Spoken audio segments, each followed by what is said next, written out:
Sunday non veg எடுத்தேன்னா Monday எப்போவுமே சிம்பிளான லஞ்ச் மெனுவாக தான் இருக்கும். இன்னைக்கு குழம்புலாம் எதுவும் செய்யல, சிம்பிளாக ரசம் மட்டும் வச்சுட்டு அவரைக்காய் முட்டை பொரியல் தான் ரெடி பண்ணியிருந்தேன். எங்கள் 2 பேருக்கு மட்டும்தான் பொரியல் ரெடி பண்ணியிருந்தேன், அதனால 2 முட்டை சேர்த்துக்கிட்டேன். இதுவே நிறைய பேர் இருந்தால் அதுக்கேற்ற மாதிரி முட்டையை வந்து கூடவோ குறைவோ சேர்த்துக்கலாம்.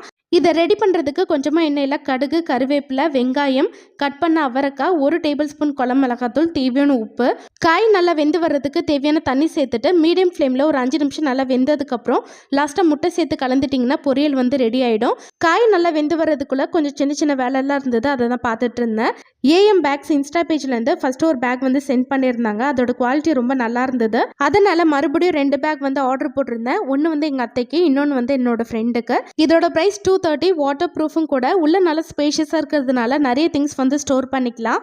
லேப்டாப், 2-3 செட் ட்ரெஸ் கூட இதில் வச்சு யூஸ் பண்ணிக்கலாம். ஓனாக மேனுஃபேக்சர் பண்ணுறதுனால ரீசனபிள் ரேட்டுக்கு வந்து கொடுத்துட்ருக்காங்க. ஸ்க்ரீனில் நம்பர் இருக்குது, தேவைப்பட்ட